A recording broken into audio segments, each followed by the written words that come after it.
Hello friends, मैं हूं doctor Abdul मुबीन ए Mundewadi Ayurvedic clinic से। आज के इस वीडियो में हम बात करेंगे पेन मैनेजमेंट यानी दर्द को किस तरह से कंट्रोल किया जाए। अभी दर्द होना ये बहुत कॉमन सिम्टम है और इस ज़्यादा से ज़्यादा लोग जो मेडिकल हेल्प लेते हैं ये दर्द के लिए लेते हैं और ये दर्द की वजह से क्रॉनिक डिसेबिलिटी होती है और क्वालिटी ऑफ लाइफ डैमेज होती है। अब दर्द कैसे होता है तो महारगने से होता है, बीमारी से होता है, इन्फ्लेमेशन से होता है या नर्व डैमेज से होता है। अब ये पेन को जो है अलग अलग क्लासिफिकेशन कर सकते हैं, अक्यूट क्रॉनिक कर सकते हैं। अब जब 3 महीने से ज्यादा इसको होता है तो उसको क्रॉनिक बोला जाता है। इसी तरह से पेन जो है इसको अलग अलग नाम दिए जाते हैं, जैसे breakthrough pain, bone pain, nerve pain, phantom pain, soft tissue pain और रेफर्ड पेन। अब ये जो पेन का परसेप्शन है यानी हमको दर्द कैसे मालूम पड़ता है, इसमें अलग अलग फैक्टर्स है जो पेन कम या ज्यादा मालूमात होती है।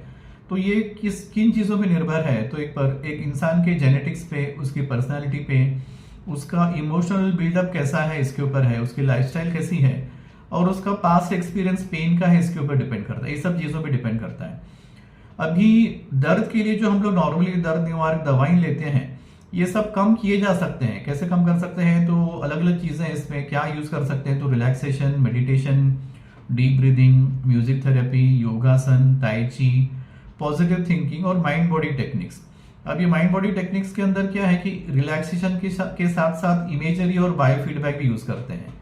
तो ये माइंड बॉडी टेक्निक्स के अंदर क्या क्या है तो इसमें अलग अलग टाइप्स है जो मैं इंग्लिश में के वर्ड्स बता देता हूँ। ऑल्टर्ड फोकस है, डिसोसिएशन है, सेंसरी स्प्लिटिंग है, मेंटल एनेस्थेशिया है, मेंटल एनाल्जेसिया है, पेन ट्रांसफर है, टाइम ट्रांसफर है, सिंबॉलिक और पॉजिटिव इमेजरी है और काउंटिंग है यानी गिनना। तो ये सब चीजें हैं जिससे इन सब चीज़ों को यूज करके पेन कम किया जा सकता है। अब ये जो है हर हफ्ते 3 बार आधा आधा घंटा करके इसको यूज कर सकते हैं, लेकिन इसके लिए प्रोफेशनल हेल्प लेना बहुत जरूरी है, खुद से ना करें। अभी फिजिकल थेरेपी और ऑक्यूपेशनल थेरेपी भी इस्तेमाल की जा सकती है, अक्यूट पेन के लिए भी, क्रॉनिक पेन के लिए भी। अभी डेली जो डे टू डे एक्टिविटीज है जैसे चलना है, स्विमिंग, तैरना है, गार्डनिंग है, डांसिंग है, ये सब जो है कुछ ना कुछ हद तक पेन कम करते हैं क्योंकि पेन सिग्नल्स को ब्लॉक करते हैं और इससे मसल्स भी स्ट्रेच होकर रिलैक्स होते हैं और लिगामेंट, जॉइंट्स वगैरह सब भी है थोड़ा सा लूज पड़ते हैं, इससे पेन कम होता है। इसी तरह से हिप्नोसिस है और पेन काउंसलिंग ग्रुप्स को ज्वाइन करना, एक्सपीरियंसेस अपने अनुभव को शेयर करना, फ्रेंड्स और फैमिली को मिलना, और ये सब जो है पेन परसेप्शन जो है इसको थोड़ा सा कम कर देते हैं। इसी तरह से स्पिरिचुअल हेल्प लेना, इससे भी जो क्रॉनिक पेन है उसमें काफी मदद होती है। इसी के साथ साथ जो एसेंशियल ऑयल्स रहते हैं कुछ ये जो है लगाने के लिए भी इस्तेमाल किए जाते हैं और इनहेलेशन के लिए भी इस्तेमाल किए जाते हैं। और इसमें अलग अलग टाइप्स के जो हेडेक से कम कर सकते हैं, जैसा सिर का दर्द, दांत का दर्द, मस्कुलर स्प्रेन्स, आर्थराइटिस और जो नर्व वाले न्यूरोपैथिक पेन होते हैं वो सब।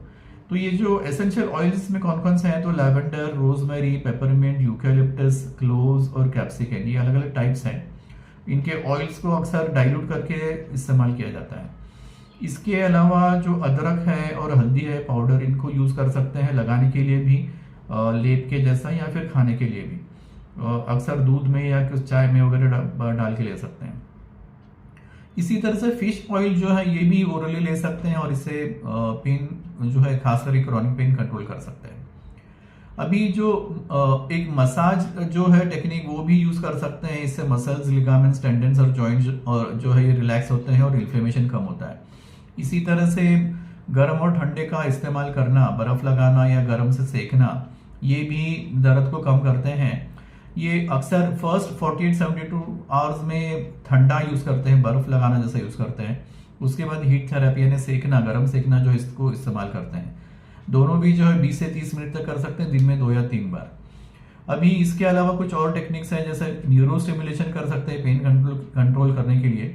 इसमें टेंस करके एक मशीन है वो यूज करते हैं, या स्पाइनल कॉर्ड स्टिमुलेटर यूज करते हैं, एक्यूप्रेशर यूज करते हैं या एक्यूपंक्चर भी यूज कर सकते हैं पेन कम करने के लिए। अभी इन सब चीजों से अगर पेन कंट्रोल नहीं हुआ तो ऑफकोर्स ड्रग्स यूज करना पड़ता है, ज्यादा करके अक्यूट पेन में, और कभी कभी कुछ क्रॉनिक पेन के केसेस में भी ड्रग्स का यूज करना पड़ता है।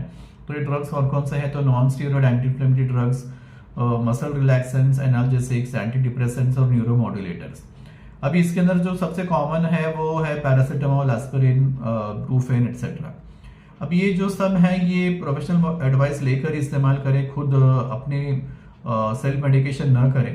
और अगर डॉक्टर्स भी ये दवा देकर देखते हैं इसमें नहीं कम हुआ तो फिर उससे और ज़्यादा जो पोटेंट एनाल्जेसिक्स है वो यूज़ करते हैं, या फिर स्टीरॉइड्स यूज़ करते हैं, या लोकल इंजेक्शन देते हैं, या फिर अगर सर्जिकल कुछ एडवाइस देनी है, सर्जिकल इम्प्लांट वगैरह, तो फिर उसके भी एडवाइस देते हैं। इसी तरह से लाइफस्टाइल चेंजेस भी पेन को कम कर सकते हैं। जैसे अगर वजन ज़्यादा है तो वजन कम करने में भी इससे मदद होती है। अक्सर जो लोग बैलेंस डाइट लेते हैं, पानी भरपूर पीते हैं, नींद अच्छी लेते हैं और अपने स्ट्रेस लेवल्स को कंट्रोल करते हैं, ऐसे लोगों को क्रॉनिक पेन होने के थोड़ा कम ही होता है, या उनको होने के चांसेस कम रहते हैं। इसी तरह से आयुर्वेदिक पेन मैनेजमेंट जो है ये टोटल कंप्लीटली अलग सिस्टम है, और इसमें अलग अलग मॉडलिटीज है, जैसे दवा लेना, स्नेहन, स्वेदन, रक्त मोक्षण, अग्निकर्म, वेधन, बस्ती, फिर लोकल अलग अलग टाइप के ट्रीटमेंट्स है, पिचू वगैरह, धारा, इस तरह के, और माइंड कंट्रोल, सत्वा वजह जिसको बोलते हैं वो। तो ये सब जो है एक अलग वीडियो में डिस्कस किया जाएगा, और वहाँ पे इसके पूरी डिटेल्स और दिए जाएंगे। इस तरह से जो दर्द होता है, क्रॉनिक पेन होता है, इसके अंदर relaxation, medicine, local applications, diet, exercises, mind body techniques, ये सब जो है ये यूज कर सकते हैं पेन को कंट्रोल करने के लिए। अभी जरूरी ये है कि कोई क्वालिफाइड या एक्सपीरियंस मेडिकल प्रैक्टिशनर इसको एक एक्यूरेट डायग्नोसिस दे, तभी ये ट्रीटमेंट्स करना चाहिए। इसी तरह से जो अक्यूट पेन है या लॉन्ग टर्म पेन मैनेजमेंट है, इसके लिए प्रोफेशनल हेल्प लो तो बेटर रहेगा, खुद से न करें। और ध्यान में रहे कि जो एक चीज एक पर्सन के लिए काम करे वो दूसरे के लिए काम करेगी, ऐसा जरूरी नहीं है। इसी तरह से एक ही इंडिविजुअल में अगर कोई डिजीज हो तो पेन मैनेजमेंट या डिजीज का मैनेजमेंट जो है अलग अलग स्टेजेस पे अलग अलग रह सकता है।